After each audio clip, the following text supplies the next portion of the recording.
ഇന്ന് മിന്നുക്കുട്ടിക്ക് ലഞ്ച് ബോക്സിൽ കൊടുത്തുവിട്ട ഗാർലിക് റൈസിൻ്റെ റെസിപ്പി നോക്കാം. ഇത് ഉണ്ടാക്കാൻ വളരെ സിമ്പിളാണ്. അപ്പോൾ അതിനായിട്ട് 2-3 അല്ലി വെളുത്തുള്ളിയും മുളക് പൊടിയും ഗരം മസാലയും കൂടി ഒന്ന് ക്രഷ് ചെയ്ത് മാറ്റി വെച്ചിട്ടുണ്ട്. ഒരു പാന് ചൂടാക്കിയതിന് ശേഷം 2 ടേബിൾ സ്പൂൺ ഓയിലോ വെളിച്ചെണ്ണയോ ചേർത്ത് കൊടുക്കുക. അതിലേക്ക് ഒരു സവോള നേരിയതായി കട്ട് ചെയ്തതും കുറച്ച് കറിവേപ്പിലയും ചേർത്തിട്ട് ഒന്ന് മൂപ്പിച്ചെടുക്കുക.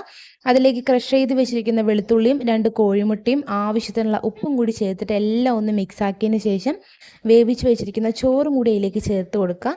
ഫൈനലായിട്ട് കുറച്ച് മല്ലിയില ചോപ്പ് ചെയ്തതും കൂടി ചേർക്കുകയാണെങ്കിൽ സിമ്പിളായിട്ട് കഴിക്കാൻ പറ്റിയ ഒരു ഗാർലിക് റൈസ് റെഡിയാണ്. നല്ല ഫ്ലേവർഫുൾ ആയിട്ട് തന്നെ ഉണ്ടായിരുന്നു, നല്ല ടേസ്റ്റും ഉണ്ടായിരുന്നു കഴിക്കാനായിട്ട്.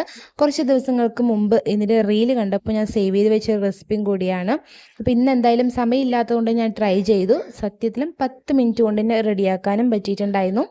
അപ്പോൾ നല്ല അടിപൊളി റെസിപ്പിയാണ്, എന്തായാലും ട്രൈ ചെയ്ത് നോക്കുക. ഇന്നത്തെ മിനി വ്ളോഗ് ഇത്രയേ ഉള്ളൂ. നാളെ മറ്റൊരു മിനി വ്ളോഗുമായി കാണാം. അതുവരെ എല്ലാവർക്കും ബൈ ബൈ.